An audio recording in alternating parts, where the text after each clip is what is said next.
Rachel.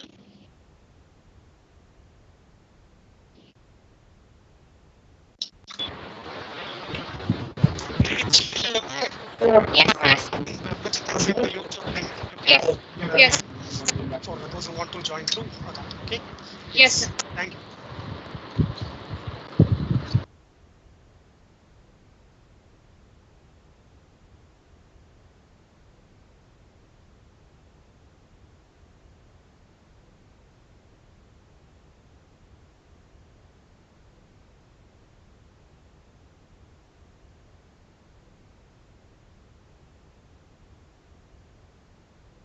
Jeff is here.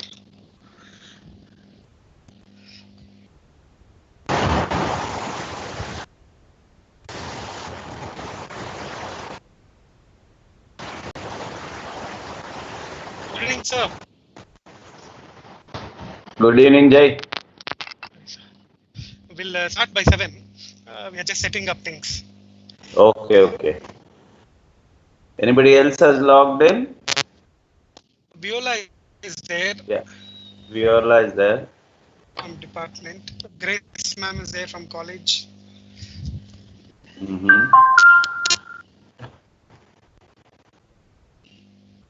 How do you check out? You go to that chat thing. Okay. And participants, the double head Microsoft Team logo icon. There, if you press, it shows.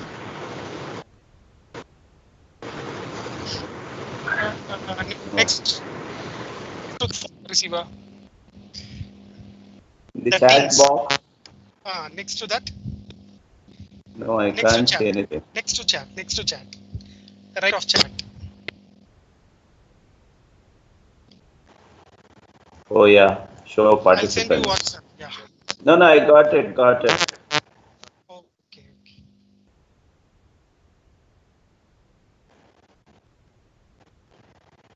Now, who is handling this? Sir. Jay sir. Yeah, hello. Good evening. Viola. Good evening. Good evening. Cases sir, good evening.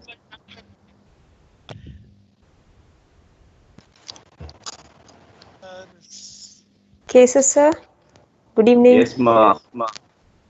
Good evening.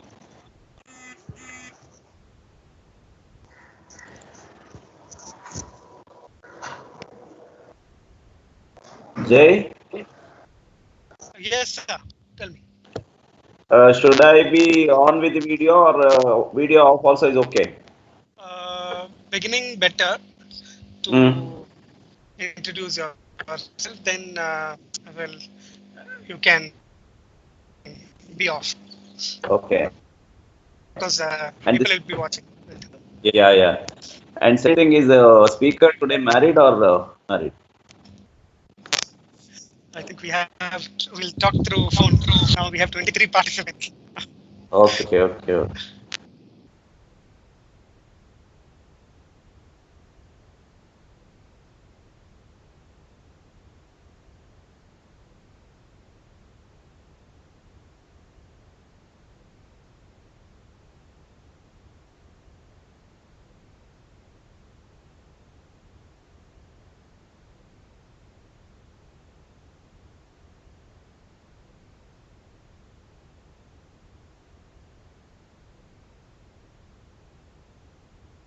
Participants.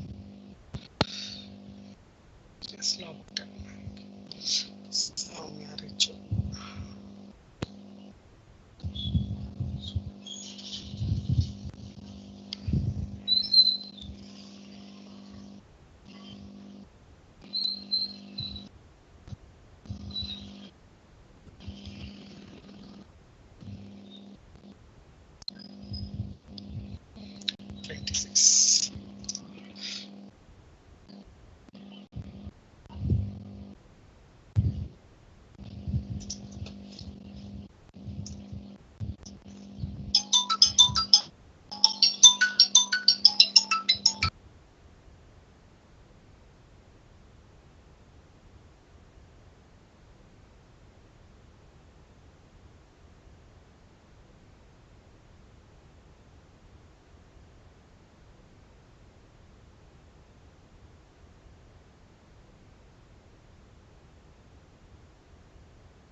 Owners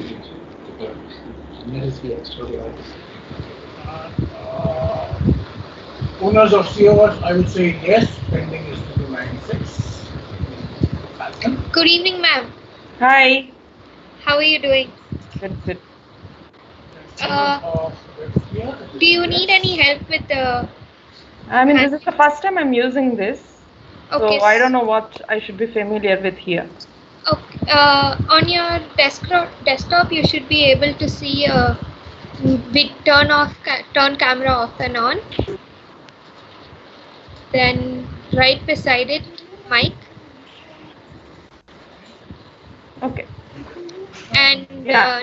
next Similar to Zoom, right? Like similar, Yes, much similar. very Okay, then that I'm familiar with. Yeah, and where's just the next to start the button? microphone is the share your screen. All right, sounds good. Okay.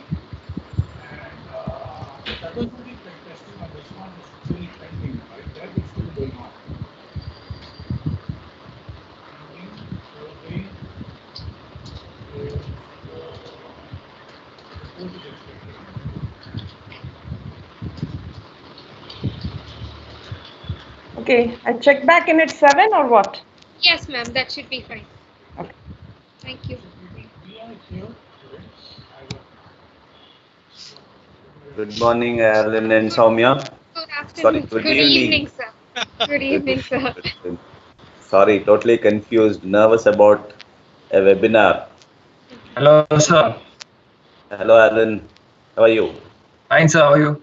Your video is very blurred, man. How are you sitting? You are sitting against the light. Yes, sir. So I just have to do a little more tweaks before I go live, sir. Okay. So if I take UAT sign off, let me quickly move this out.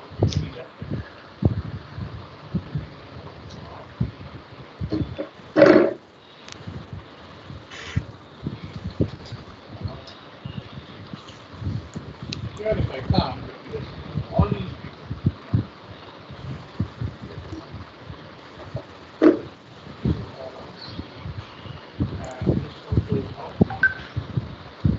okay, so here we are. Here is what we have. So I would say just this one. But of course, I would say okay, this one also. These two.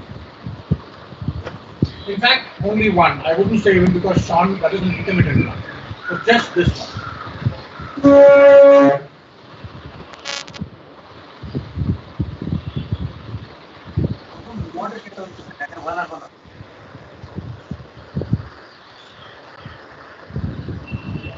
These two also not.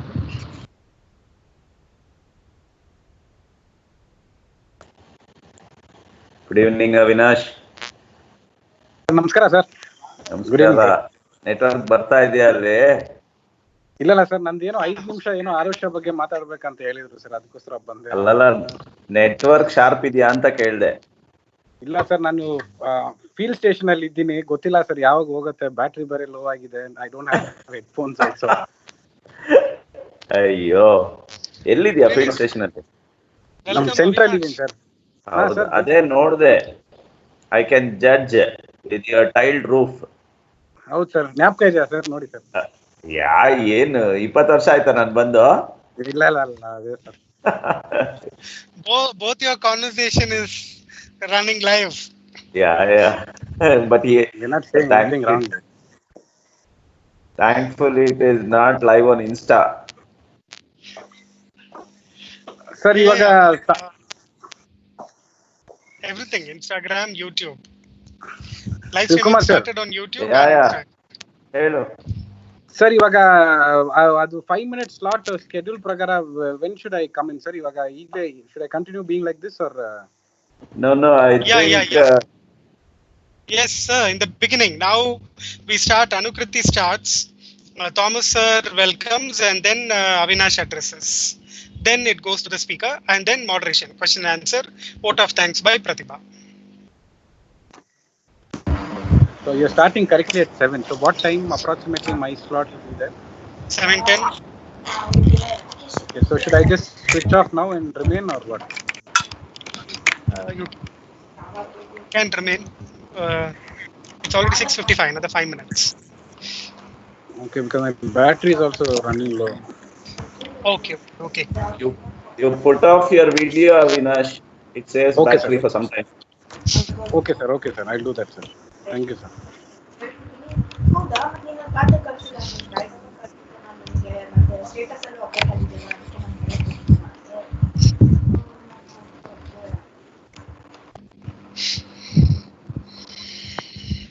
Hi, Kavya.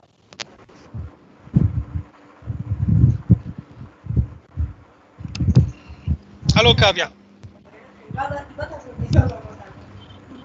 Audio is not clear. Oh, hello, sir. Good evening. I Good should have evening.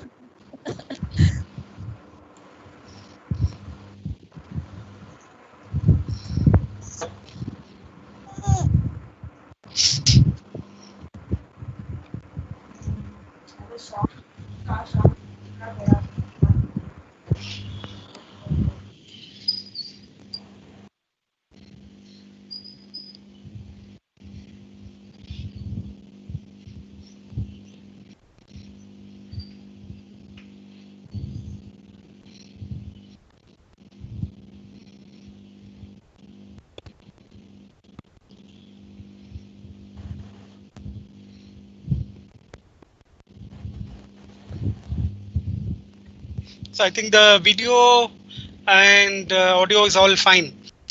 Shivakumar Yeah. sir, no Yes. problem, no, with the setup. Yes. But only thing is, if the bandwidth is low, the video is looking little blurred. Yes, it becomes correct. Is my video clear for you? Yeah, occasionally it's getting. Yeah, that's what everybody says it's happening the same. Now, the other participants, if they actually hide their videos, I think it would be better. Okay.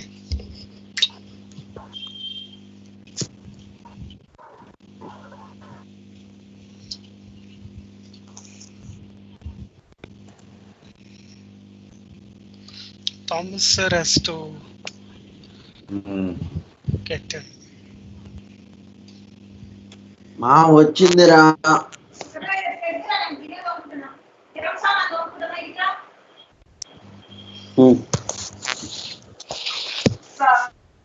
Thomas sir is on. Hello, sir.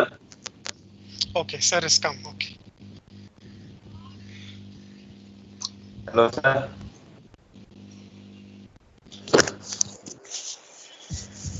Thomas sir, good evening.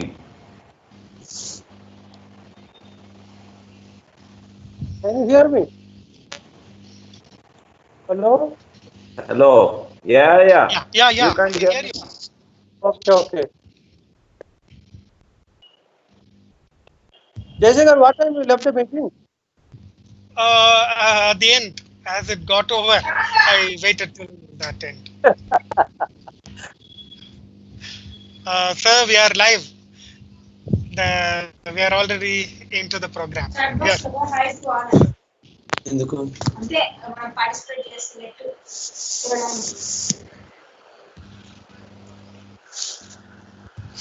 We have 98 participants, 2 more minutes, and we will start off.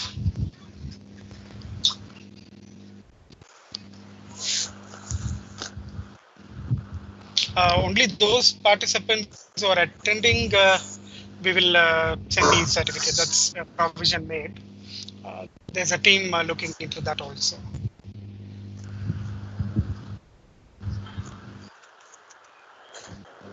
Who is handling this lobby, Jaishankar? Kishore, Lochana, and Sri Lakshmi. Because many are entering in. 109 as of now.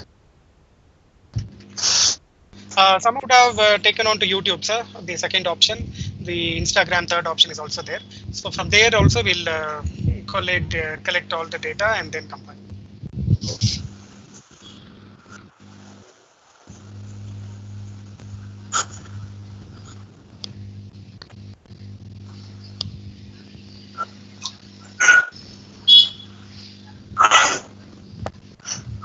Anukriti.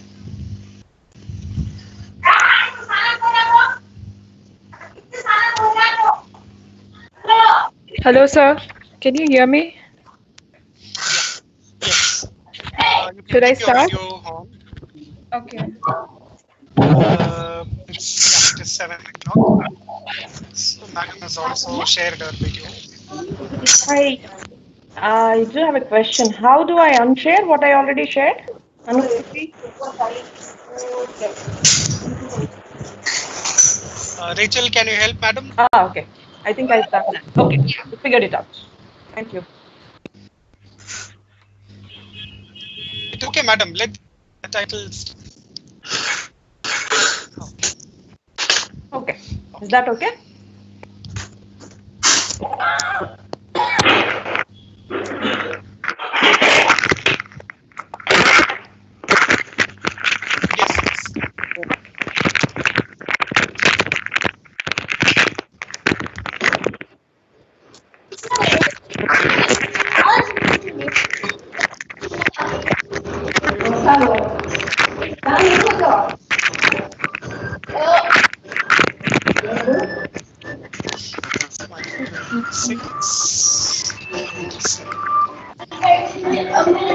We'll wait for another 2-3 minutes, sir. Thomas sir, Shivakumar sir. Yeah. Because the number 128.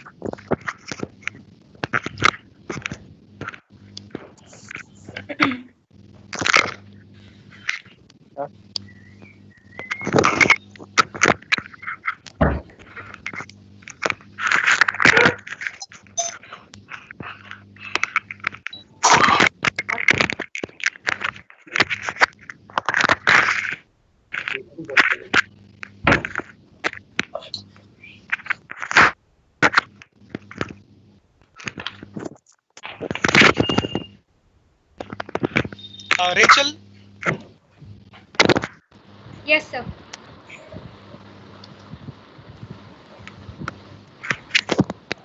I believe you got admits people waiting. Sir? Am I right?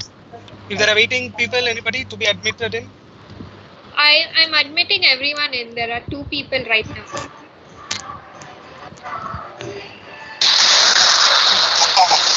Okay.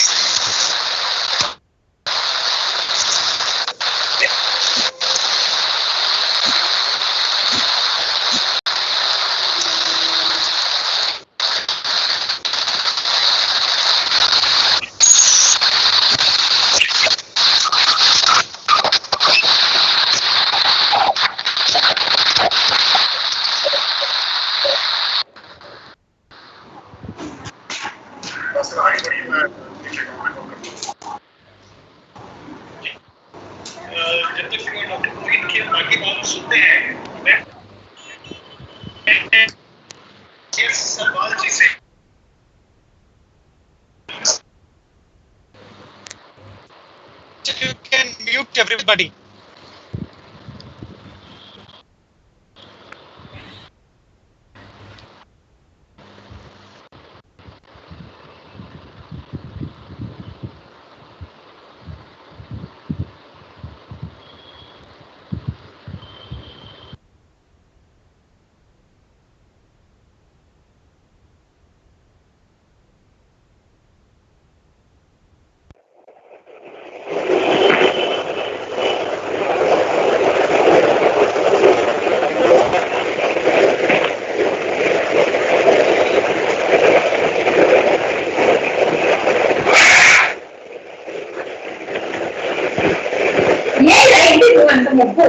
అది కాదు అంటే ఎటు చెప్పాను sound సరిగ్గా రావడం లేదని చెప్తున్నా నేను ఆయన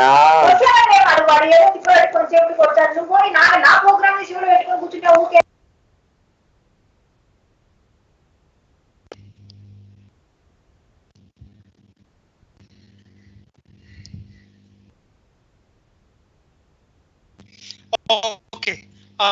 It's 9:04. I think we will start. Over to Anukriti. Good evening, everyone. The webinar is about to begin. But before that, there are some general guidelines. All mics should be on mute. Questions by the participants can be typed in the chat box. I now request Professor Thomas P. Zakaria, HOD of Zoology Department, to deliver the welcome speech.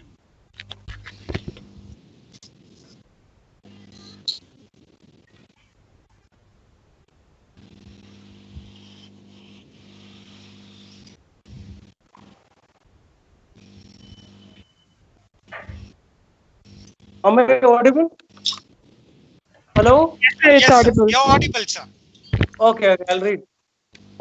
It's my privilege to welcome you all on behalf of the Rector of St. Joseph's College, Bangalore, Reverend Father Sibert De Silva, SJ, Principal Reverend Dr. Victor Lobo, SJ, to this national webinar on wildlife trafficking and zoonosis. Department of Zoology was established in the year 1957, and the backbone of our department is Natural Science Association. NSA gives a platform for nearly 600 zoology students to exhibit their potentials. This year, Dr. Jayanshankar M. is the coordinator of the Natural Science Association. This academic year, our department collaborated with premier institutions in India.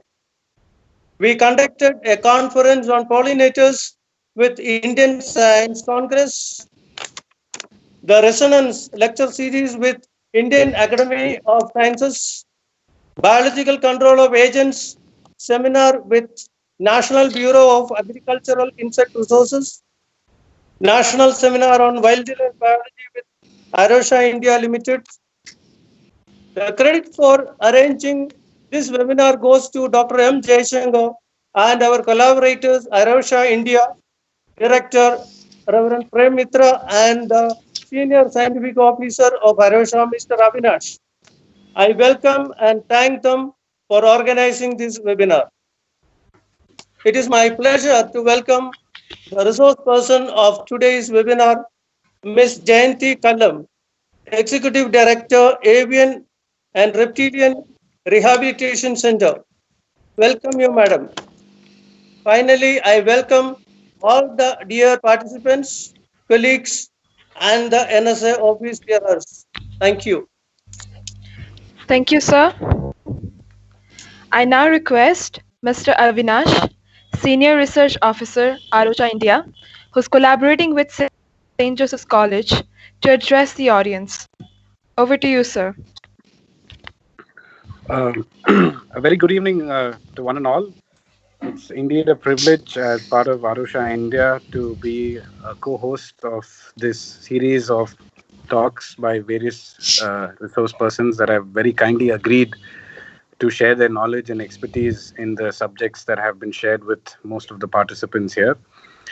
And from ARRT, we're glad to extend our support in gathering the resource people for this prestigious national webinar on wildlife trafficking and zoonosis, which is definitely a concern for everyone who are as part of this larger ecosystem that we are all there.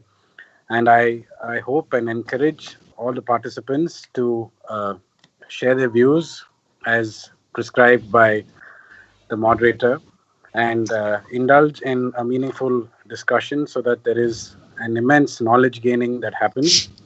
And we wish all the speakers a great success for the wonderful work that they're doing as part of the different organizations that they represent.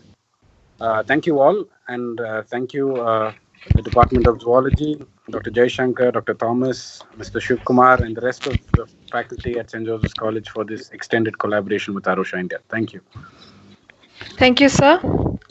Now I introduce today's speaker, Ms. Jayanthi Kallam. Anukriti, I will tell about the webinar. Okay, sir. Before we start with the presentation, am I audible? Yes, sir, you're audible. You're audible, sir. Yeah, a small introduction to why we planned this webinar. If you have noticed, The emerging and re-emerging infectious diseases have received increasing attention in the last few decades. An estimated 75% of emerging infectious diseases are zoonotic. It could be SARS, Ebola, or the COVID, mainly of viral origin and likely to be vector-borne. The leading causes for their emergence are human behavior and modifications to natural habitats, like expansion of human population and that.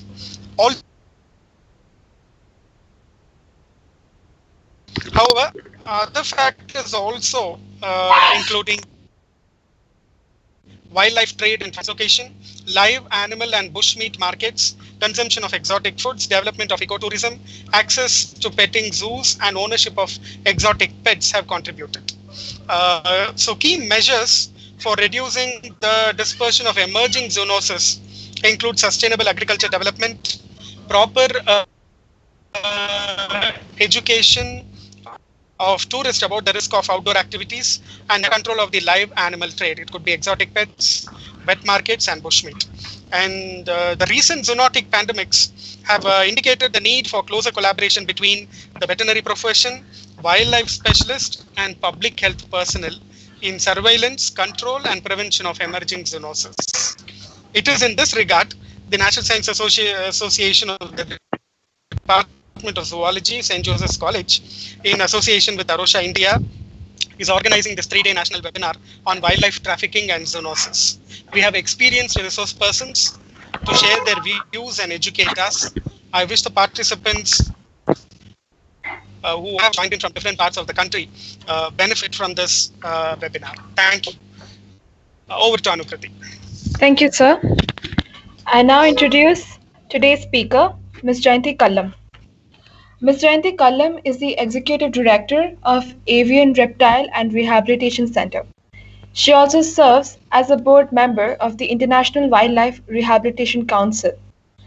She worked full-time as a wildlife rehabilitator in the US for 3 years before deciding to move to India in 2015 to serve her home country. She has done courses in ornithology and ecology from Cornell University and Harvard University, USA. She is the only certified wildlife rehabilitator in India, a certification offered by the International Wildlife Rehabilitation Council to highly qualified wildlife rehabilitators all across the world. Jayanthi Kallam also studied veterinary technology and worked at various wildlife rehabilitation organizations and veterinary practices. She is a member of several US and international wildlife rehabilitation organizations. She has participated and presented at several wildlife rehabilitation conferences in the US. Over to you, ma'am. Hello, everybody. Am I audible? Yes, ma'am, you're audible. Let me share the presentation.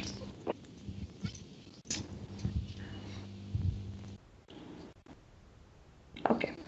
Welcome, everyone, for today's topic. This topic is very close to my heart, and also this is one of very relevant topics in the current context.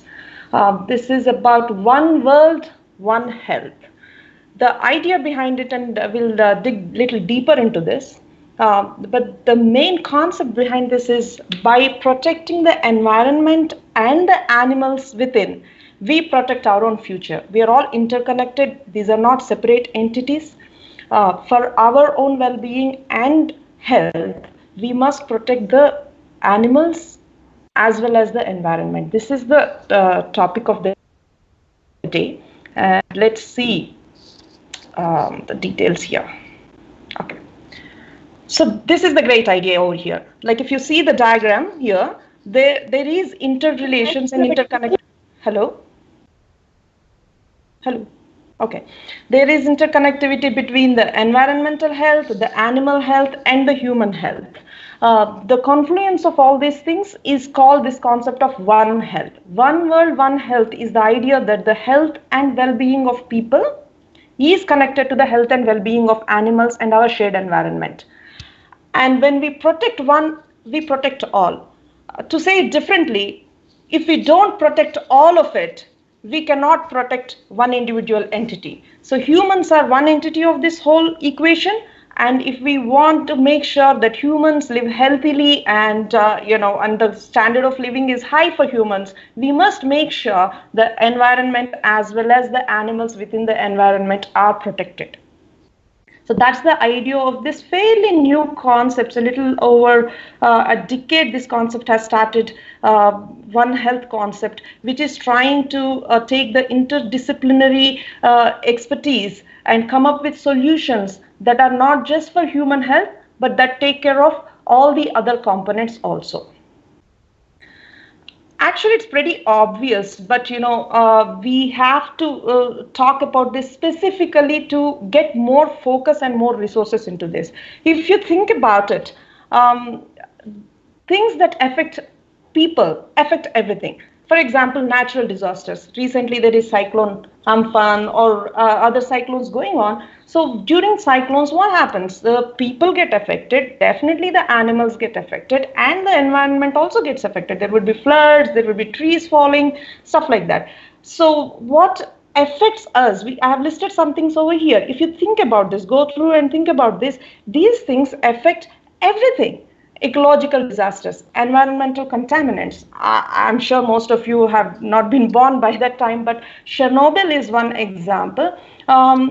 Or even a lot of oil spills that go on. These contaminate the environment, and when the environment gets contaminated, the ecosystems get disturbed, and when that happens, the animals within that ecosystem get affected, and ultimately these also transfer to human beings in some way or the other. So biodiversity losses, global warming, ozone layer depletions, increased pollution. Again, it's not just humans that get affected with increased pollution. Loss of species. When we go further down, we will see how loss of species really affects human well-being. But that is the key point. Loss of species is not just about like some esoteric value system we are proposing here, but it is when you lose a certain species and that species goes extinct, the ecosystem function that species does vanishes, and when that vanishes, everybody gets affected, including humans. So the whole idea here is to say we are all interdependent and interconnected. Now there are different things that go on with humans, with animals and environment that is affecting this One Health. The recent phenomena that are going on, population growth, exponential population growth in human beings, and globalization, which increased the mobility and transport, conflicts with wildlife, that's the pressures that humans are facing. On the other side, the pressures animals are facing are like international wildlife trade, wet markets, food demand, farming practices, and the environment pressures, if you see, there are things like urbanization, deforestation, travel and tourism, like it was mentioned before. These are the pressures the environment is facing. The confluence of all these pressures between the humans, between the animals, and between the environment, if we manage this well, that is when we can achieve this One Health, and maintaining this optimal One Health is good for humans, animals, and ultimately the environment. What are the challenges that we face for this One Health? Ideally, we want to achieve this One Health, but there are certain challenges in achieving this One Health. There are things like zoonotic disease, all these, each one is a subject in itself, but we are covering at a very high level today, just to give you all an idea of the different concepts out there. And if you're individually interested, like you can cover any one of these topics, and it's an ocean in itself. So the challenges that One Health, that we face to achieve this One Health are like zoonotic diseases, antibiotic resistance, vector-borne diseases, food safety, food security, environmental contamination, chronic diseases, and lack of environmental resilience. Things like that. So we'll just dive a little deeper into each one of these. You have a session coming up for zoonotic diseases where somebody will go deeper into this, but just to give you a very high level view here. What are zoonotic diseases? They are diseases that can spread from animals to humans and vice versa. We often ignore that fact that humans can also give a lot of diseases to animals, not just animals giving to humans. Many different diseases are there, like rabies, Nipah, Ebola, etc. And the studies show that recently there is a rise in these zoonotic infections. 60% of emerging infections, the new infections that are coming up globally, are zoonotic in nature. So certainly it is important for us to understand what zoonotic diseases are, how they spread, how do we control them, how do we prepare for them and prevent them. This is a diagram that about Nipah virus. In fact, about a year and a half ago, 2 years ago, Nipah virus broke out in India too. It broke out in Malaysia and other places before that. But I thought that this is a good example for you to get an idea of what we mean by this interconnectivity. I mean, at how many different levels are we interconnected? Now, Nipah virus, one theory is that it is spread by bats. How does it get spread by bats? The bats which carry these Nipah virus reservoirs, they go and feed on fruits, different fruit. These are fruit-eating bats. So they go to different trees and try to eat the fruits. And when one of the favorite fruit for them is this, they also drink sap. Palm sap is one of their favorites. So they go to this palm tree and take the palm fruit for palm sap. So once they feed that, and this people also harvest palm sap. So if the people go to the same tree where the bats have been and harvest the same palm sap here, that is one way that it can get transmitted. And then that palm sap gets sold to other people. The other ways of transmissions here is bats now can eat fruit. And if you see bats, like sometimes they eat half a fruit and they the other half falls down, or they pass them through their feces. When that happens, farm animals like pigs can eat some of those fruits. And when these pigs eat the fruits, this Nipah virus gets transmitted from the bat to the fruit to the pig. And then when the pigs which are being farmed, once they are infected, we sell pigs as pork. So through the pork, it also gets transmitted to people who consume the pork. And then people move around. They travel around and move to other parts. That is when the same virus can now get transmitted from people to people. And it can even get transmitted to people in other countries or other areas.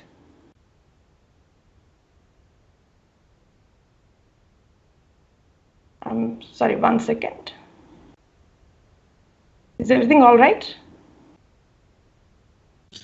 Yes, madam. Proceed, madam. Okay. So this is how, in all these different ways, it can start from the bats and it can get into, get out there and even can get transmitted to people who live in other countries, not from the country of origin. In fact, when this Nipah virus has broke out, one of the suspicion was, did it get transmitted, did it come to India through the date palms that we consume? So we never know, because we are all so interconnected.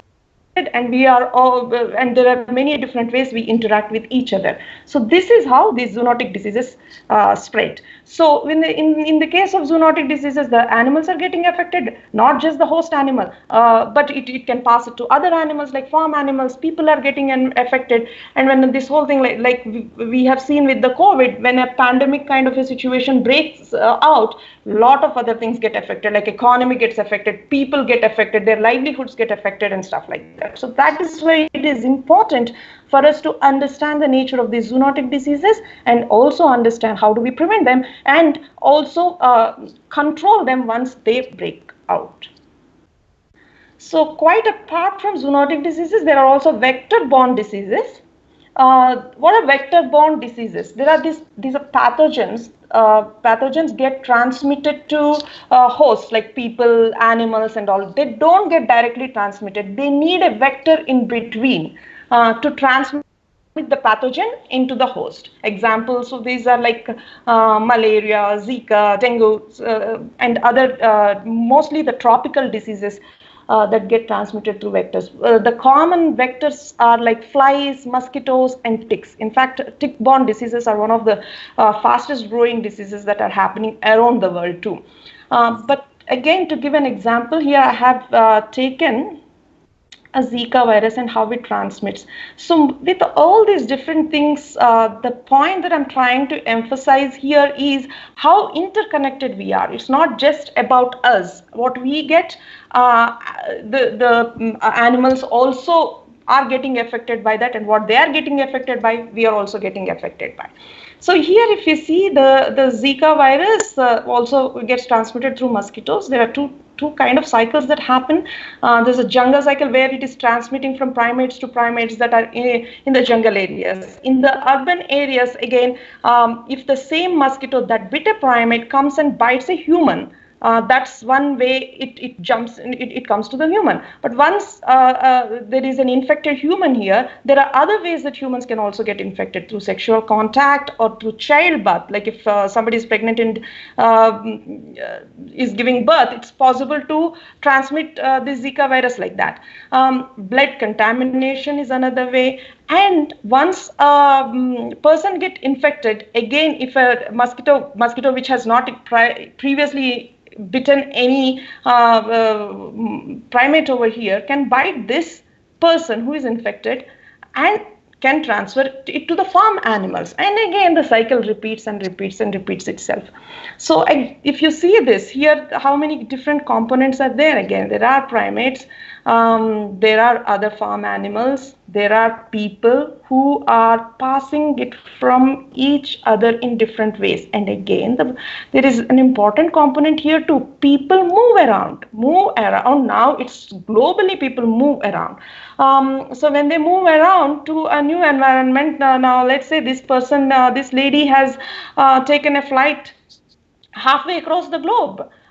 It's possible that, if she's carrying the Zika virus, again, there could be a mosquito that is biting over there. And if the conditions are right, it can start transmission in that new region too. So this is the way that the things are interconnected. Again, the emphasis is on, it's just not a localized thing anymore. It's a globalized thing affecting not just humans anymore, affecting multiple things. And we don't even know what are all the things that get affected sometimes.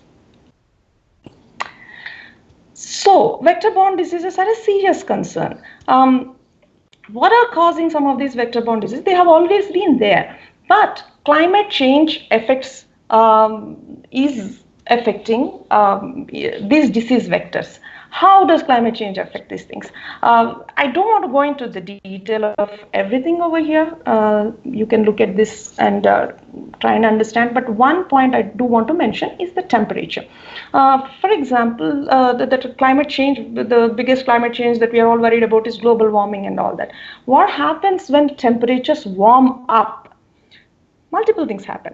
One thing, previously, let's say if a certain insect is not suitable for a cold environment or at a higher altitude because it is too cold over there, the temperature is not right. But with global warming, what's happening? Temperatures are rising all over. So now, even in that space where previously an insect could not survive because the temperatures are rising, now it gives an opportunity for that insect, for that vector to move into this new area and develop over there. So that way the insects are also spreading all over and are finding new places suitable for their survival.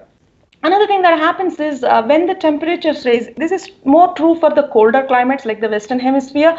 Normally what happens is during the winter months over there, most of these pathogens die and then they re-emerge during the spring and the process repeats. But when the temperatures rise, these some of these insects get one more cycle to breed because the spring and summer months are the suitable temperature months are expanding, so they get one more cycle to breed. That means there is number of their populations are exploding that way. And some of the other ways is also actually higher temperatures are more suitable for faster development. to a certain extent. So the maturity that these insects go through the different stages, and the stage that they go to the maturity they will achieve faster. That way also there are more insects that are out there. So I just wanted to take this temperature as one example, but there are other things, the precipitation, changes in relative humidity, and all these things make it ideal for more of the vector carriers carrying insects to blossom in newer environments and have more cycles and have more numbers.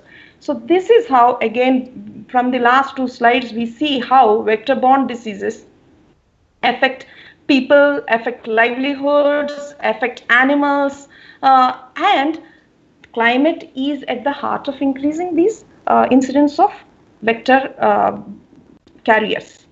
So again, this is a concept that where we are saying all these are related concepts. We cannot just look at one piece of the puzzle. You can never solve the entire puzzle by looking at just one small piece. You have to look at the entire puzzle to come up with effective solutions. Now, granted that at a complexity level as this, it is very difficult to look at the whole picture, because each of this requires years of research for people to understand what is going on, the interlinks and all that. Nonetheless, but that's what we should try and attempt doing, to try and get the whole picture and see how these pieces of puzzle should fit together, again for our own health and well-being. There is another concept, another one of the problems that the world is facing, a severe problem, is antimicrobial resistance. Even this is also it's a topic close to my heart, even this one. It's a very important thing, global impact of antimicrobial resistance on human health. What happens, but what is antimicrobial resistance? When we get sick, we can get sick because of various things. We can get sick because of bacteria, we can get sick because of viral infection, or we can get sick because of fungals or parasites or protozoans. Different reasons why people get sick. But if you are sick because of a bacterial infection, we have antibacterials that take care of that treat the infection. But just like we are taking a treatment, we are taking a pill or something if we have an infection, while some of the bacteria gets killed by it, it is possible that some bacteria develops a defense mechanism to the medication that we are using and becomes more powerful. It becomes resistant to that medication. So that is what is called as an antibacterial resistance, or generally antimicrobial resistance. So these microbes are resistant to the known medications that we already have, meaning existing medications will not cure that. So then what happens in existing medications? So that infection, if it starts developing among the population in general, we do not have the medications ready for it.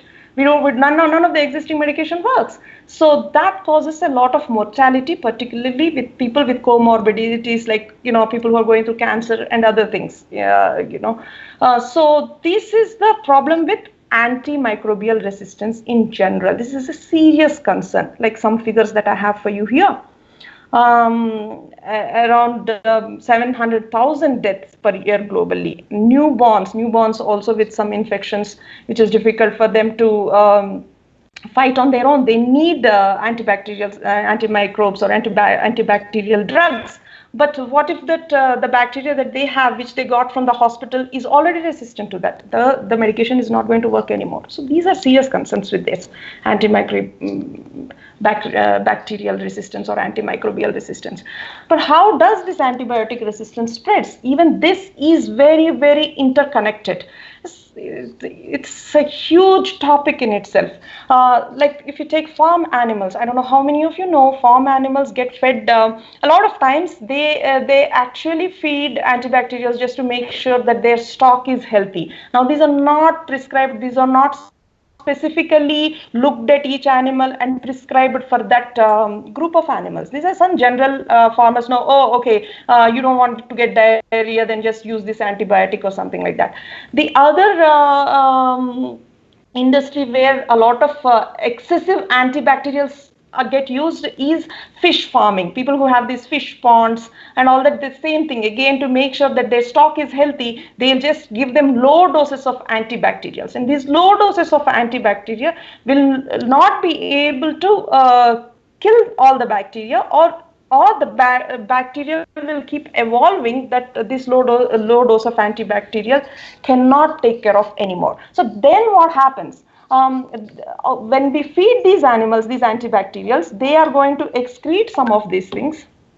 And when they excrete these things, these bacteria, some of it goes into the environment. And some of it will be in their bodies, remain in their bodies. When we eat those, and so some of the manure that is from these animals is used for our plants. So some of these bacteria also finds its way into the soil and into our food. So when we eat this food and when we eat this meat, we are also consuming some of this bacteria. Again, that bacteria, if it has an ideal environment in our own gut system, in our own stomachs, it starts developing. So that is one way from the farm animals and the plants that you can get this bacteria, and none of the existing drugs work because this new bacteria is resistant to the existing drugs. The other ways in which this also can develop is somebody is sick, they go to the hospital. When they go to the hospital, there are new kinds of resistant bacteria that are going on over there. So this person may go for one reason, but in the process may acquire this bacteria that is generally present in the hospital environment. And when they go home and when they go to other places, it is possible that they can spread these in the general community. So and in fact, if you have pets, sometimes you can pass some of these to your pets also, or farm animals. Again, what it is trying to illustrate here is the antibiotic resistance it's not just limited to the human beings. Some of the same antibiotics are used in farm animals also, or wildlife also, and together we may all be contributing to this evolution of new types of bacteria that is resistant to existing drugs. Are we okay? Can we move on? Hello? Yes, madam, please move on. Okay. So the other thing is vaccines. I mean, currently everybody is talking about COVID-19, or when is the vaccination coming up? I mean, vaccination is the only solution for this stopping the spread of this global pandemic. But if you think about it, vaccines are not silver bullets.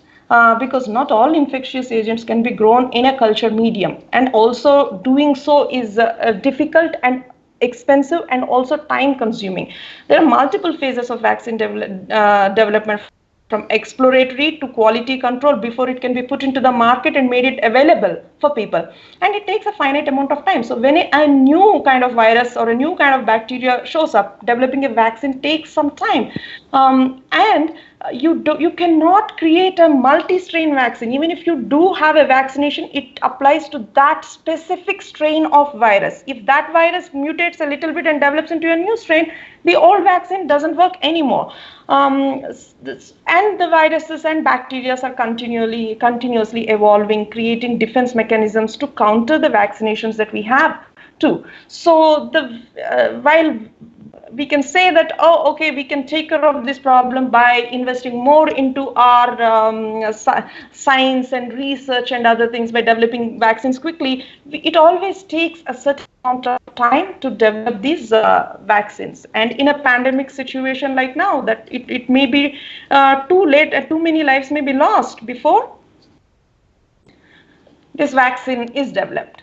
And also where they have in emergency kind of situations, vaccines create new problems in itself. Where do you store them? Are they available to all sections of the society because of the expenses associated with it?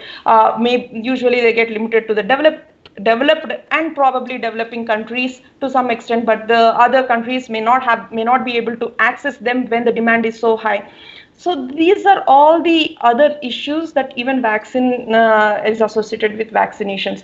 So again, the point of what we are trying to illustrate over here is science alone cannot take care of the problems in a timely manner. I mean, obviously it's important, and we are always trying to get ahead of the problem. Or when the problem happens, we're trying to take care of it. But without looking again at the holistic picture, we may not have these silver bullets to take care of the problems. So then that's about antimicrobial resistance and vaccinations. There's another problem. Madam, just a second. I am moderator here, Professor SHIVAKUMAR here. I would like to tell something to the participants. Sure. Can I? Sure. Please, go ahead. Dear participants, there is a technical glitch in posting your questions in chat box. So I would like you to note down your questions in a piece of paper, and at the end in the Q&A session, you can unmute yourself one by one and ask a question. Immediately after asking the question in the Q&A, you can please mute yourself so that Madam will answer your questions. I hope you can just follow my instructions. Please note down your questions, and then in the Q&A session, you can just ask Madam the concerned question, because there is a technical glitch in the chat box of the current platform. Thank you. Madam, please continue. Sure. So the other thing that concerns all of us is food security. I mean, what's food security? All people who are living on this planet need access to good quality food.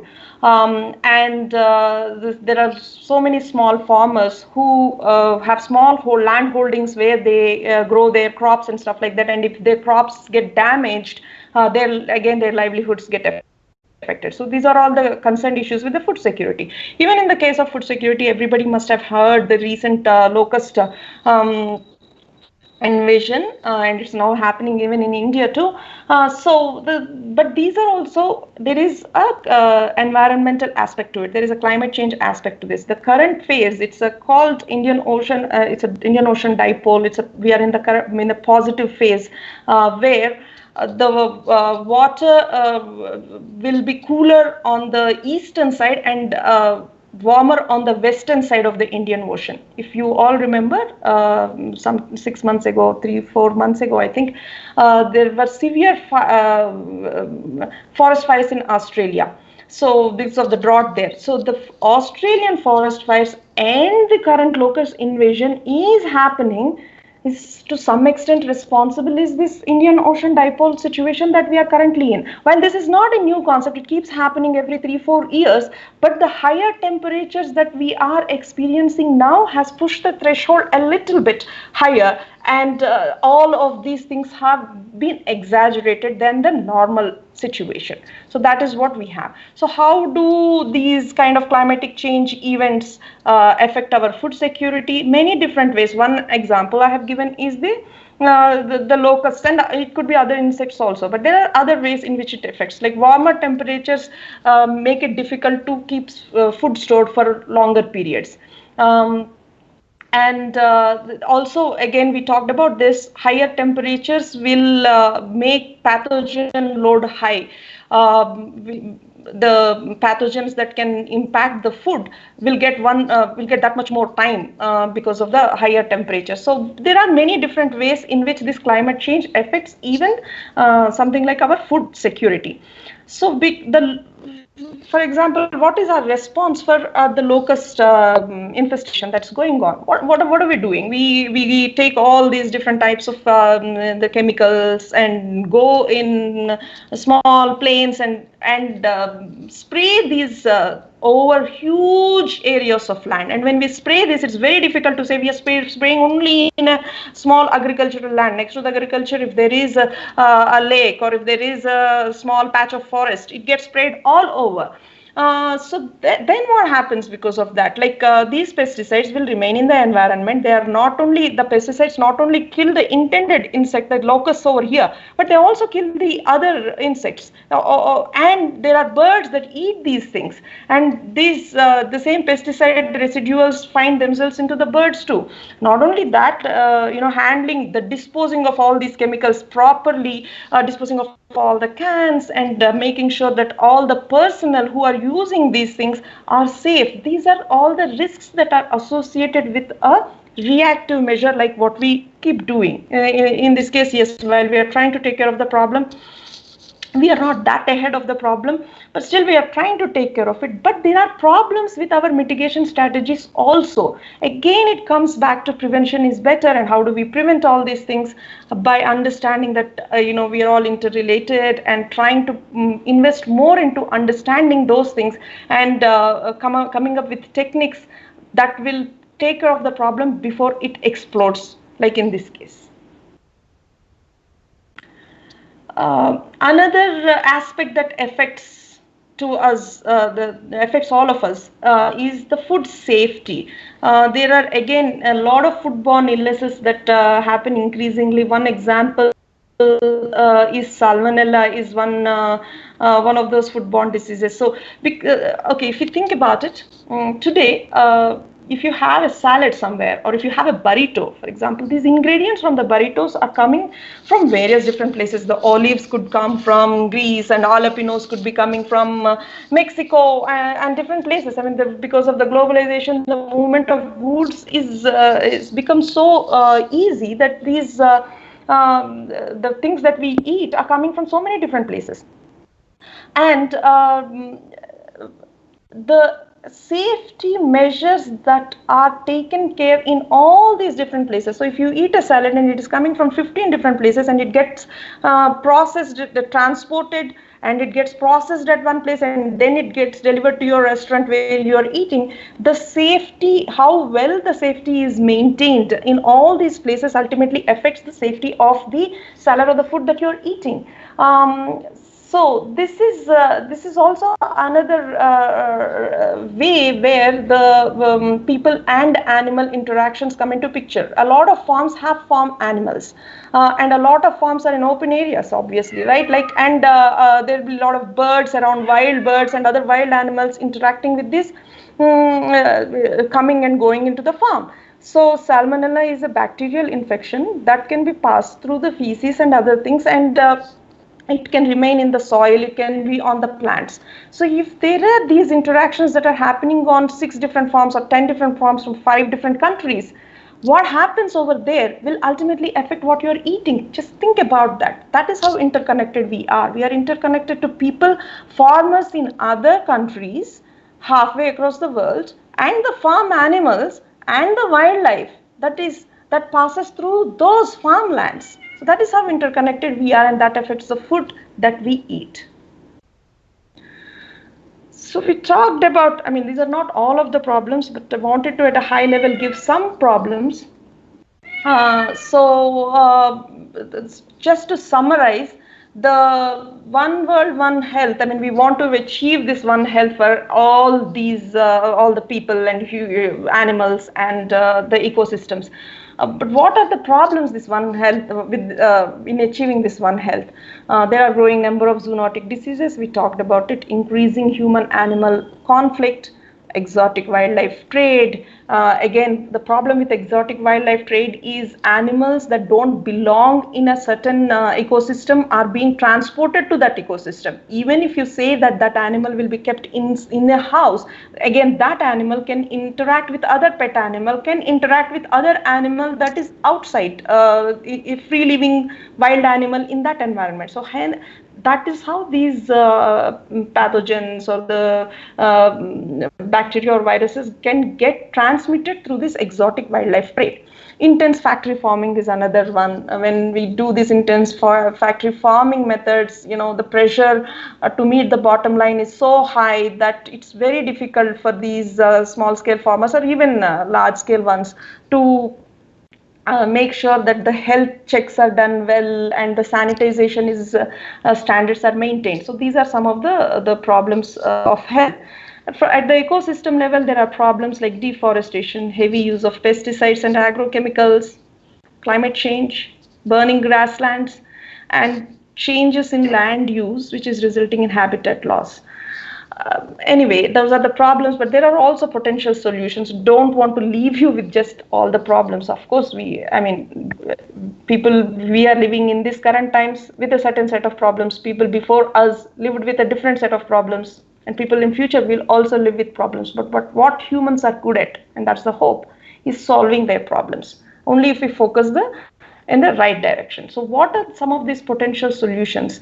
For zoonotic diseases, it is an interdisciplinary approach where veterinary doctors, public health professionals, policy makers, and human doctors can interact with each other and identify if there is a, I'll give a small example. If, let us say, suddenly all the chicken are dying in a small farm located in some village, what usually happens? Nobody talks about it, because if they talk about it, their farm will be shut down.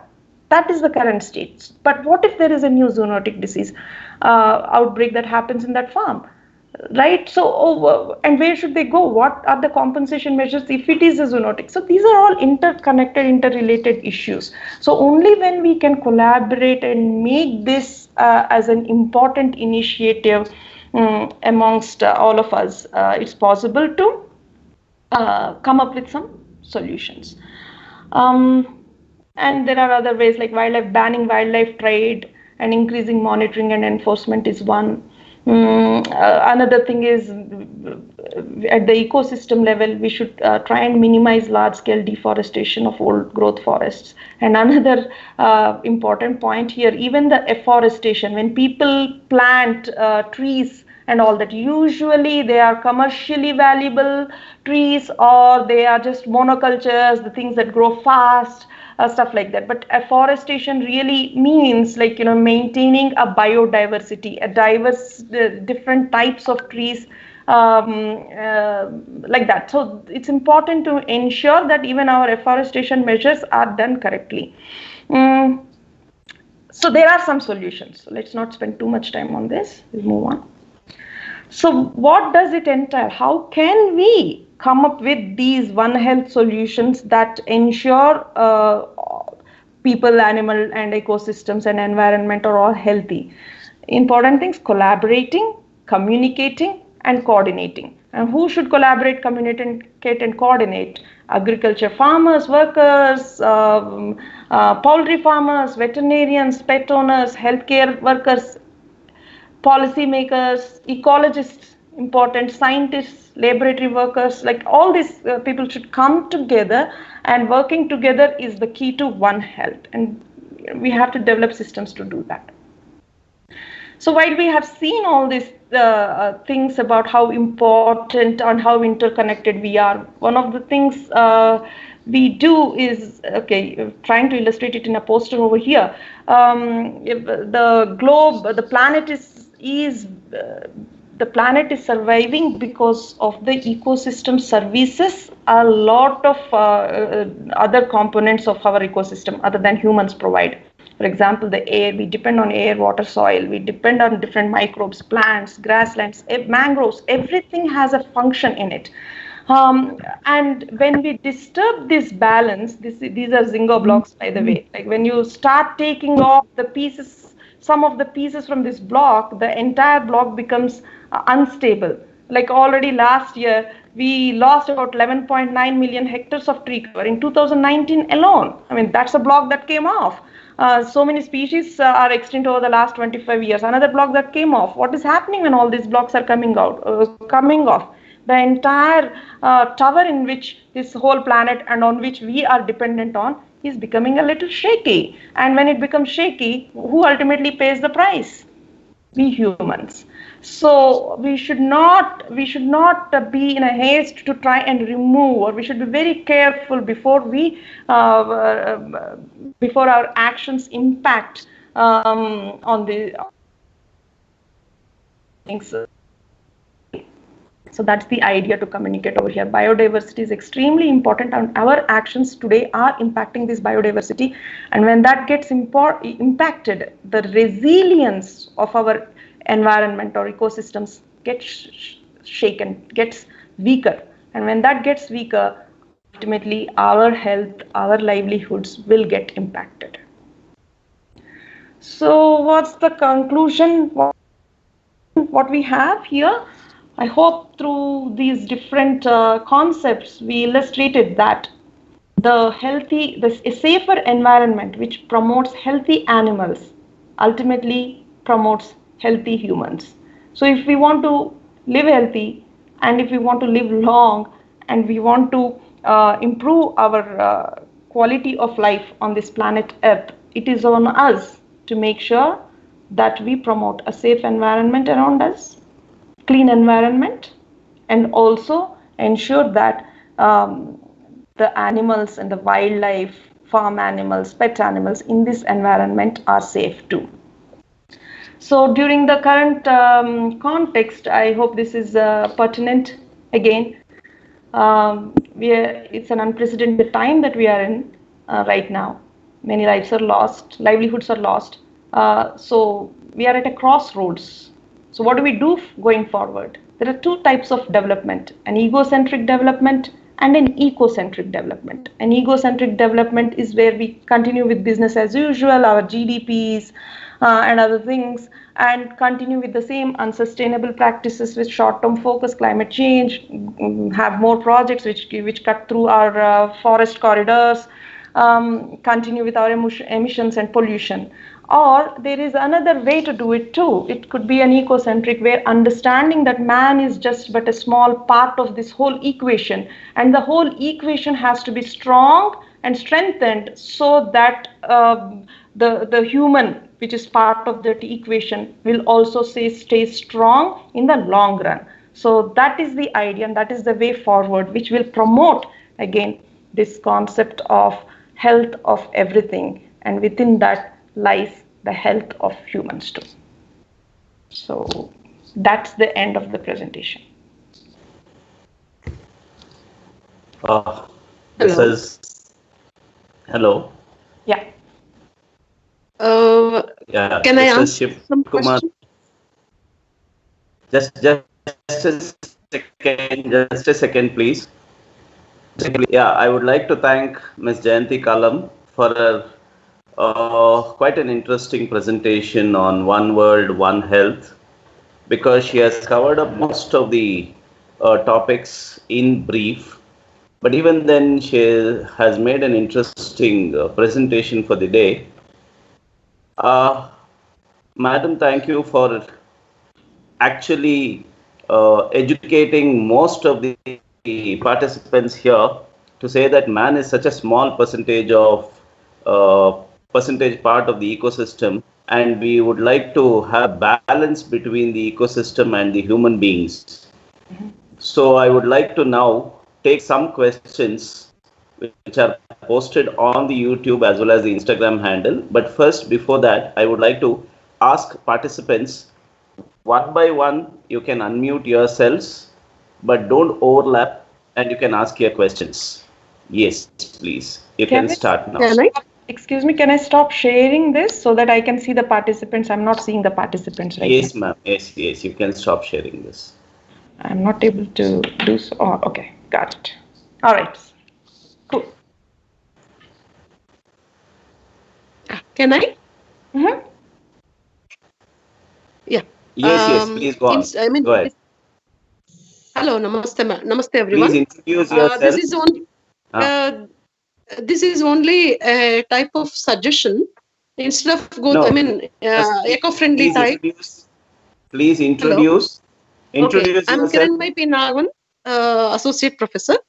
My suggestion is, instead of go through with antibiotics or any other medication or something, instead that we should go through with the type of infection. I mean, how these pathogens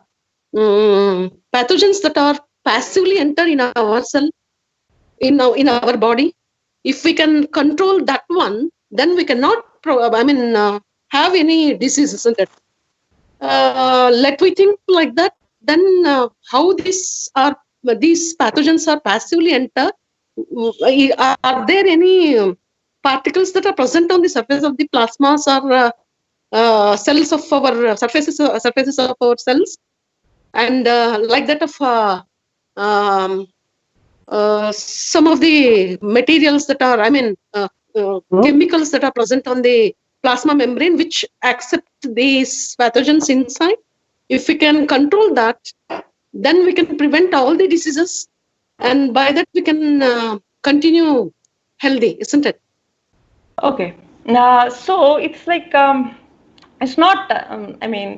Thought is appreciated, but it's not as simple as that. Also, right? Like because it's true. Prevention is important. Like for example, we all have to improve our sanitization practices, the food safety. Like we talked about, it doesn't directly transmit. It transmits directly in some cases. It transmits through a vector in some cases. It transmits through the food we eat in some cases, and in some cases it also transmits through things like blood transfusions and other things.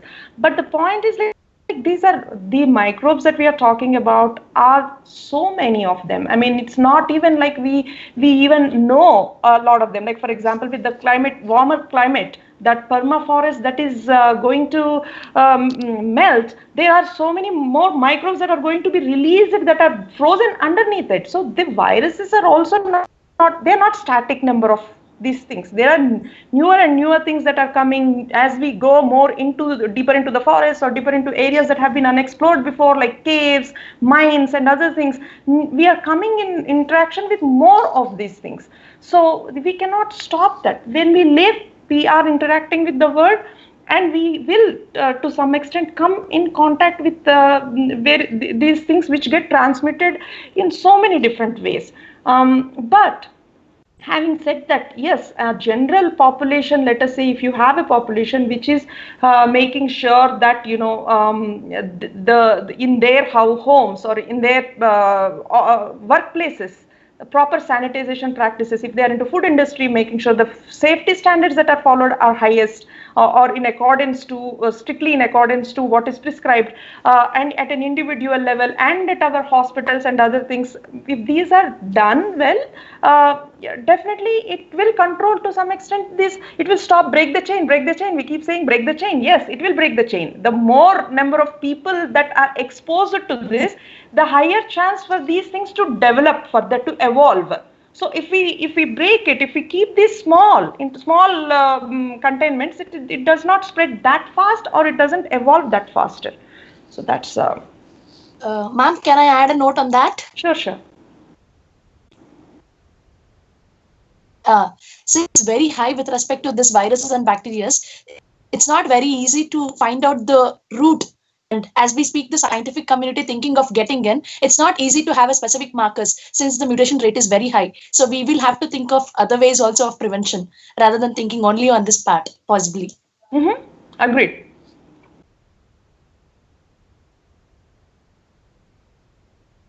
Madam, there is one comment on YouTube by Ms. Parul Banerjee. She states that antibiotic resistance for the microbes are also an evolutionary force for them to survive and expand their population. What is your comment on it?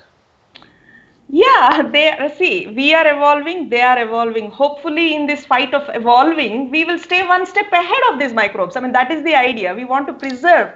I mean, no matter what, yes, everything belongs in the nature and all that. We want to, as a species itself, we are interested in our survival.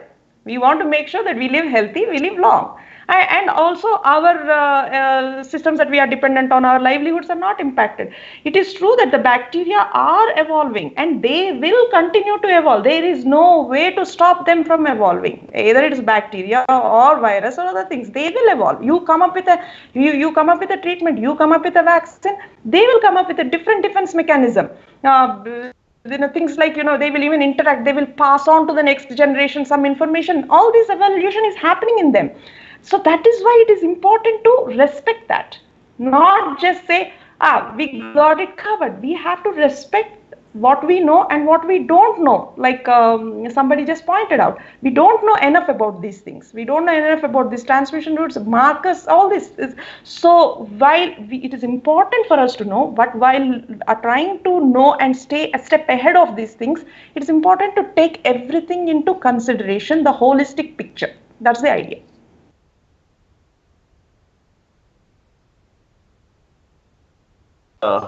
This is another question on YouTube itself. Why is trade of exotic species allowed within there is a known threat of invasiveness and spread of such diseases? Very good question. Why is a question. There are many reasons actually. This is from Aditi Lakkad. Okay, there are many reasons. For example, some of these when we say exotic trade, don't just think about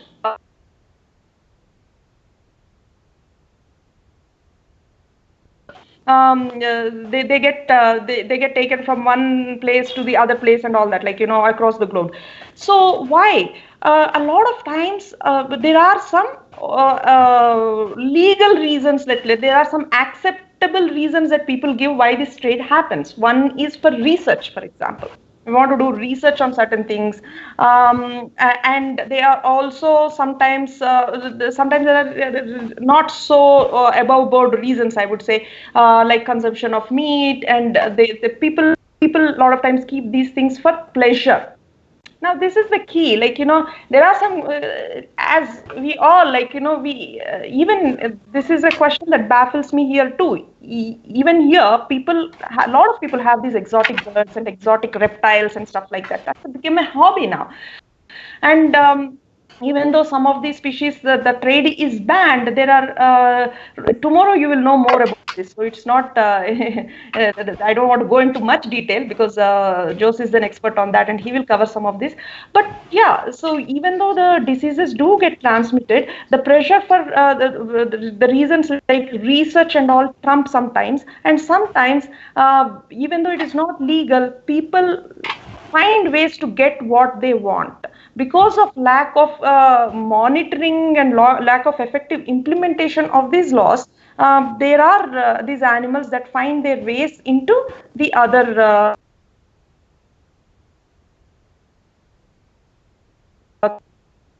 to get these things. So that is why the exotic trade is rampant, both for legal reasons some cases, and some cases there are reasons like people just you know, there is demand for it. Another question from Kiran Sai on YouTube itself. Sorry, it's from Maria Anjum. It is seen that economic development and environment are inversely proportional. What can we do about it? No, that's it seems, maybe that's the right word. It seems that economic development and environment are inversely proportional. Why does it seem so? It seems because the commons are not valued, meaning whenever you do a project, right? I mean, we do this at home also. I want to invest in a new project, in a new business. You look at all your costs and all your benefits and you value, okay, my benefits are more than the cost, so then this project is worth it. But what happens in case of, you know, in the current modeling systems that we have, prevalent economic models that we have, first of all, we do not have good models to value ecosystem services. How do you value a pollinator's existence in an environment? We don't have proper systems to evaluate them. How do you value a wildlife corridor, the use of the wildlife corridor? Who are all the stakeholders of? How do you assign a value? Because there is no easy way to assign value to that. So that is one reason. And the other reason is also the models are not up to date, and sometimes we don't know the knowledge that we have about these ecosystems and environments services is very limited. We are only trying to understand the importance of this and trying to know more and more. So these models are starting to develop. Our understanding is going to increase, and when that increases, then when we decide, is this project worthwhile? is this project like, putting through a railway track or train in some place or whatever the case may be, is it worthwhile? When we do that, we have to make sure that we value. So far, we do not value these ecosystem services in that. We only value how much cost is it going to be, construction material, how many people are going to get benefited, and that is the value system. When it looks like that, yeah, when it is a zero value is given to all these ecosystem services, the equation will go on terms of exploit the environment, get your development going. But when you learn how to appropriate value all these ecosystem services, which may take 300 years from now, I don't know, but we are starting to do this. But when we learn how to appropriately value, then the equation gets balanced, and then I do not agree with this thing that they are inversely proportional to each other. It seems so because we don't know enough about this, and we don't have our models updated to correctly evaluate this. Yeah, now any of the participants on the teams, do you have any questions? You can please ask one by one. Hello. Ma'am, I have a question. Hello. Yeah. Hello. Yeah, please introduce yourself and just ask the question, please. Hello, I'm Apurva Sandhya. I'm a student. Can you hear me? Yeah, go ahead.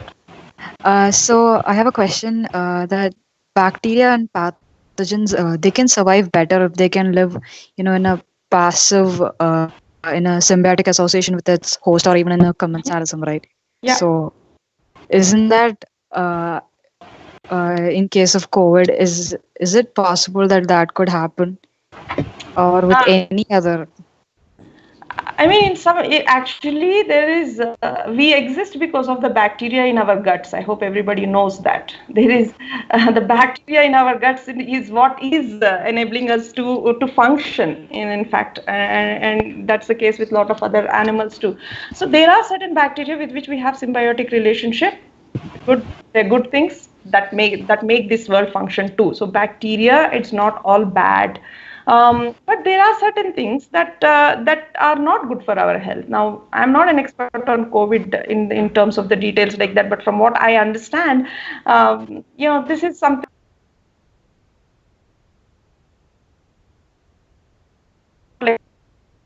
It's possible that enough people, once they get infected, it spreads around in the population.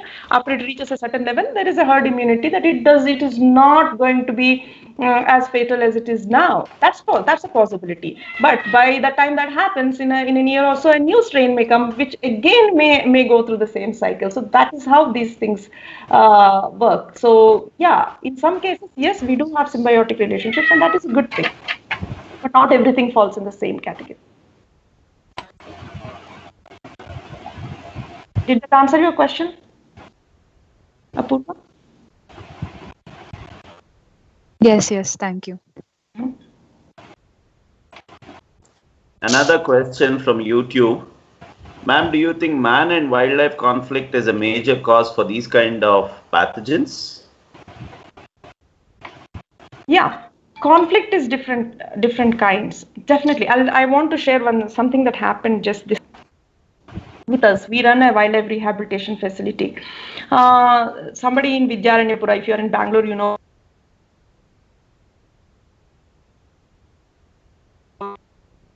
They had a false ceiling in their house. So, and there is some gap in there. So they closed the gap. That morning. You know what happened by evening? There were about 30 bats in their bedroom. Because the entrance way is closed outside the false ceiling, because the bats are roosting in the false ceiling here. Suddenly, because that is closed, they found a way into that is the only exit way. They have to go out for the night. So they entered into the house. So this is a conflict situation, right? I mean, it's nobody's fault here, technically speaking. I mean, the person wanted to do something to his house. Suddenly, the conflict. And what happened to those bats? If you think about it, they were going helter-skelter everywhere, into the clothes, into here, into there. So what is the result of this? This results in a situation where I mean, I'm saying a very local example over here where that bat population is stressed. If that bat population gets stressed, and if anything is an immunocompromised bat in that, through that stress, it becomes more likely to host pathogens. So, and we are interacting with them. I mean, this is only an example that is relevant because it happened recently. I wanted to share, but in that sense, there are many ways where we are coming into conflict with the wildlife. And when we come into conflict with wildlife, what do? We burst crackers, we chase them out, we sometimes we can take a stick, we smoke them out, we do all these things. When we do all this, what is happening? So when we understand this thing that we are interlinked, we will know that when we do this to a population, that population is stressed and it will get immunocompromised, and as such will become a likely reservoir to pathogens. And once some of them get those pathogens, they will transfer to other groups. And in some way or the other, it is possible that those things find their way back into to us. So definitely, when a small scale or a large scale human-animal wildlife, human-wildlife conflict, definitely is a contributor to increased zoonotic risk. Any participants on the teams now live? Anybody has a question? Hello. Hello, ma'am. Yes, sir. Hello. Yeah. Can I speak? Hello. Yeah. Yeah. So I'm Aditi Panse. As you spoke about this food security and food safety. Kavya, 1 second. Kavya, just 1 second. Yes, sir. Yes. Let Aditi finish her question. Aditi, go ahead. Sure, yeah, sir. Thank you, sir. Hello, I'm Aditi Panse. I had a query, ma'am, that weren't these zoonotic diseases prevalent in the older times, or are they known today more because of the research and stuff? And if they were prevalent, and if they are more prevalent today, like what are the reasons, major reasons that they have come there? Because in the older days also, people might be eating other animals. So what is the basic reason today that they are so prevalent? Correct. Very good question again. Yes, they were always there. This is not a new phenomenon at all. At all. I mean, the zoonotic diseases were always around. And whenever it started, when we started interacting and we started farming, keeping farm animals, when we started keeping farm animals, then our interaction with them increased. Like, when it was only during the hunting gatherer time, that's a different. Your interaction is like, very brief period. You just go, you kill the animal and you consume it.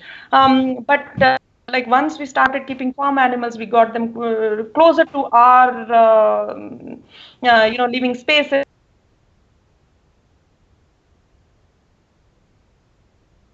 The likelihood of transmission happens and all that. And even so, even 100 years ago also, there were these zoonotic outbreaks happening all the time. But what happened now? Why are we concerned more about it now? Because the standards, first and foremost, the standards of life have improved. It's not acceptable anymore that few hundred people will die in this tribe, or in this country, few thousand people will die. No, I mean the human standard of life has been improving. Our definition of a good a country that is developing, it means that accessible healthcare to everyone and everyone staying healthy. That is one reason, but there are many reasons. Like that is one. But the other reasons are also that before, when they were breaking, we were not moving around. Our own mobility, we are not interacting. We are living in small communities. So even if there is an outbreak that happened, probably it would run its course and it would die off. But now, if one person got infected, the likelihood, I mean, I don't know the number, how close we are, each person, how many different people we interact with as a course of our day-to-day life. So these pathogens are also getting more. They're getting these linked. They're not the breaking the chain is not happening. We are establishing more and more chains and in different places and stuff like that. That is another. Also, like you said, the media, the availability of information that is passing. If a disease outbreaks in more part of China, maybe 100 years ago, nobody would have known about it in India. But now we know about it. And now we think about it because we know that if it breaks up in China or it somewhere else, I mean, it doesn't that it kind of state was. So we are talking more about it because we, as our definition of quality of life is increasing, we want to make sure not just it's not anymore survival of the fittest. We want to make sure that health is accessible and everyone stays healthy, even the guys who are, even the population which is immunocompromised or population which does not have enough, which does not have access to enough nutritional food and all that. So in this case, it becomes a more important and relevant problem now. That question. Thank you so much, ma'am. Kavya, go ahead. Kavya? Okay, sir. Thank you. Yes, sir. Yes, sir. Am I audible? Yes, go ahead. Okay. Hello, ma'am. This is Kavya from St. Joseph's College, the assistant professor. Thank you for this eye-opening talk. Anyways, my question is that to ensure the food safety for the present population globally, the situation is inevitable that we are going with this pesticides or all these things because it is inevitable situation that we'll have to feed the population. And this is one of the reasons for the present multi-drug resistance or whatever we are speaking about. And that is causing a very big problem of for the scientific community to come up with new drugs where we are fighting against this multiple drug resistance. So what do you comment on this and what do you, what kind of solution or suggestions that you put forth? Yeah, again, a good point that you have raised, Ms. Kavya. So the thing is, it's true. I mean, we have challenges. I mean, we have a challenge of feeding the entire globe, and we are growing. We're 7 billion, and we are growing more. So in some ways, we cannot look at these problems in an isolated manner. We cannot, population is a contributor. Income inequalities, it goes into even those things. Income inequalities is a problem. Security, like if a farmer loses a crop, what is the security that farmer has? Now, if you don't have security for the farmer, is he okay to lose the crop or is he going to use anything and everything that is accessible? Okay. So that he gets a proper yield. So these things again. Now we're not talking about One Health where with other animals or something. Within even our own human communities, the way we are organizing ourselves, the way we are growing, and all these issues are also making the food security problem is getting exaggerated because of that. I'm not saying that we should not use pesticides. I cannot say that. I mean, it will not be fair for me to say don't use pesticides. By saying that, who is getting affected? It is the farmers who are getting affected. It is people who want access to cheap food because they don't have income to buy if food is suddenly expensive. Yeah, so those are getting affected. So that's not, I'm not proposing that. But what I'm saying is that we do have to take a look at all these things. Take a look at even what development means to us, what development means to a predominantly agricultural based country that has only in the recent times seen this revolution or seen this, this development wave. What does it mean? Are we going at the right pace? Is it right for us? I don't have answers. I mean, but definitely this is something that we should be looking at. It will be more prudent if we connect all these things and look at. Possibly we'll need to come with some regulations and some limitations. Sure. So yes, ma'am. Thank you, ma'am. It was a wonderful talk. Thank you. Thank you. Madam, in continuation with Dr. Kavya's question, Varsha Singh on YouTube also has posted, can we replace organic farming as an alternative for these kind of pesticide use and antibiotic drug resistance and pathogens? Okay. In my past life, like before I got into wildlife and all that, I actually tried being an organic farmer. So the first thing after my corporate job, I went into organic farming, thinking that, sustainable lives, and so organic is the way to go. But it has a lot of problems. Organic. So while in theory it is definitely a good thing. If we all can move into it, it's great. But it is not feasible in the current times when with all these other issues that we are talking about, we have small farmers, we do not have securities for farming. Families are entirely dependent on, they have already many other uncertainties in terms of seasonal variations and rainfalls and other things, price fluctuations. On top of it, if you also add, like, changing it to organic. I mean, in some ways, if you want to change to organic, you should be able to take that 3-4 years of converting your land into a new way of farming. I mean, who can afford that? How many of us can afford that? What happens to the food production during that time? So while it is good to push towards organic farming, and we should find ways, even if not completely organic farming, how to minimize the pesticides, how to only use as required and in the right time that we use it. So that happens in the farming is also a very complex thing that happens. If you use them if you de-weed in the right time, for example, if you take out the weeds in the right time, or if you use the pesticides in the right time, you don't need to use so much of it. So these are the revolutions that can start happening before we talk about, we can all switch to organic farming. Another question, madam, on YouTube from Suraj Goswami. Tribal community are more closer to wildlife ecosystem, but they can't be affected by these pathogens. Any comments? Unfortunately, they are affected by these pathogens, and that's the tragedy of it, actually. I'm sure you all know, one thing is, when explorers go into tribal communities, sometimes the tribal communities get vanished because they don't even have resistance for something like common cold. I mean, this is in the past. Even something like as a common cold that we all get, if you go into a new community that has been isolated itself from the mainstream, really remote place, the population over there will not have immunity for a common cold that you and I have. There are many tribal communities that have been affected because of the explorers just going in and randomly mingling. But today, again, we are all interconnected. A lot of tribal communities,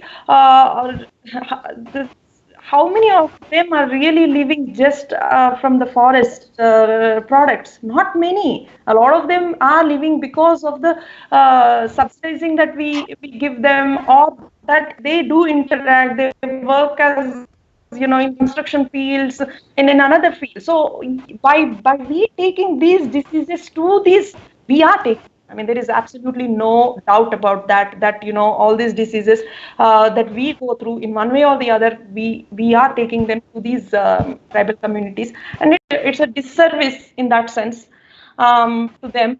But that is why it is important for us to, if all of us understand these virus ecologies and what impact do these things really have, maybe we will exercise a certain discipline and make sure that this doesn't happen.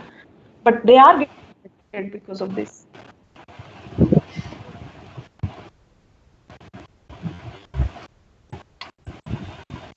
Participants, any other questions you would like to ask, ma'am?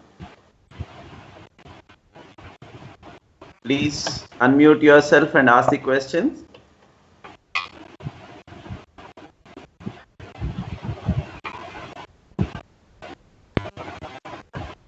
Good evening, ma'am.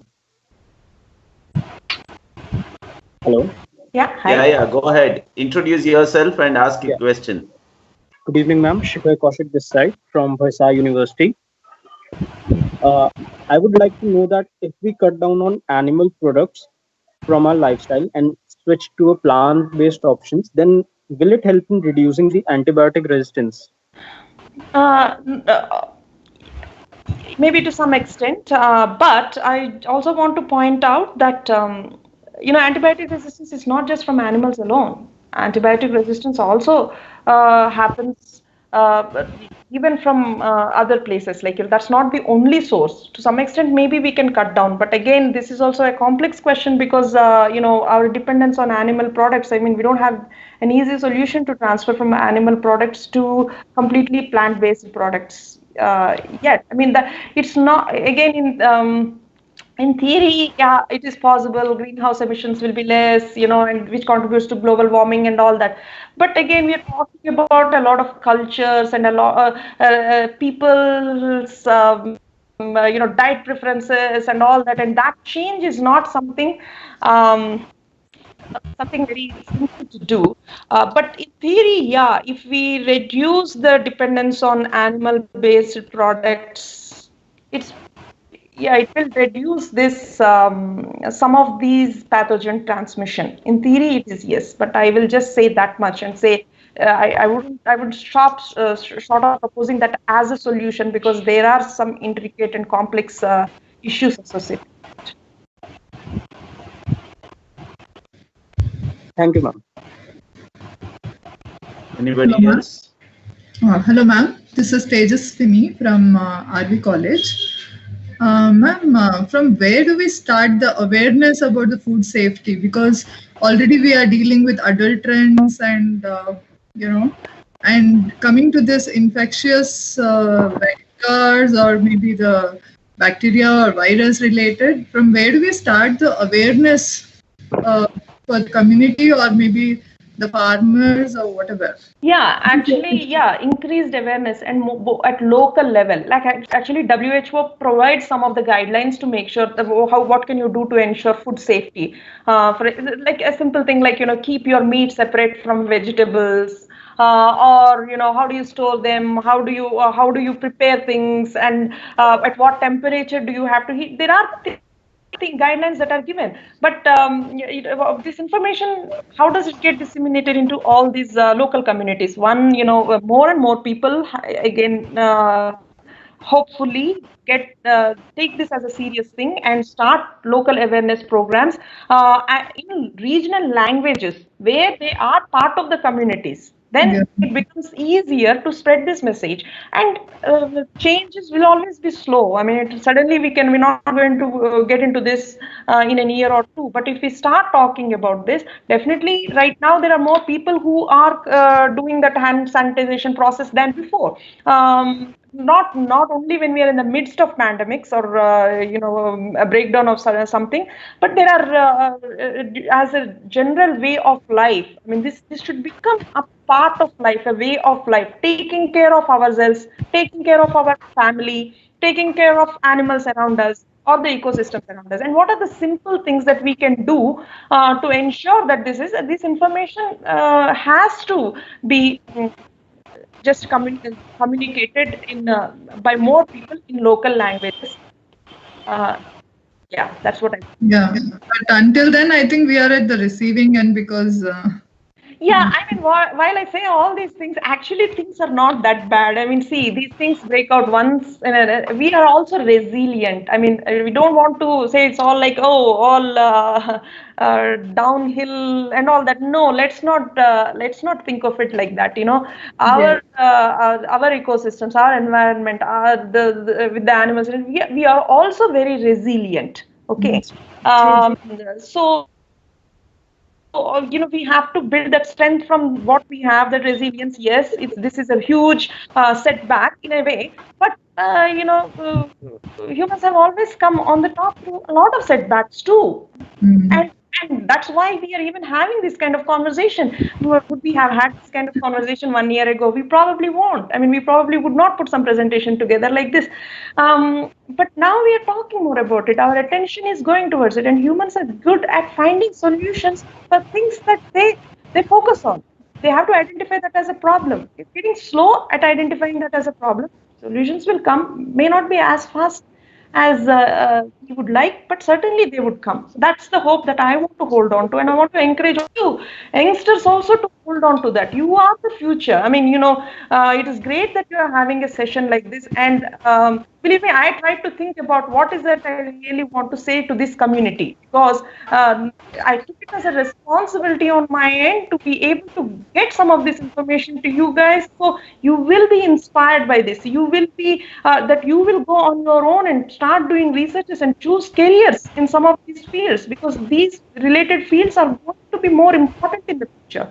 So yeah, let's hold on to that hope that we can overcome these problems, and you guys are the vehicles for that. Yeah. Thank you so much, ma'am. It was a wonderful session. Thank you. Any other participants, please? Any other questions? Hello, sir. Am I audible? Yeah. Please. Yes, sir. This is Introduce Mando yourself. from Christ University. Okay. When looking at the severity of the problem that we are facing, or the solution that requires, right? It needs to have a maybe socio-economic, political, cultural, religious, or whatnot, right? All those kinds of perspective, right? We do need to address this particular problem. And most of the time, I mean, I'm wondering whether we will be able to have a solution, because most of the time we are unable to come up with a solution for problems like this if there is no common enemy. Only when we do have some common enemy, we are coming out of the differences that we do have, and we face these problems, right? Otherwise, it seems very difficult to face the challenges that we do have in our hand, because we do have all those differences: socio-economic, cultural, political, religious, and whatnot as a human being. Yeah.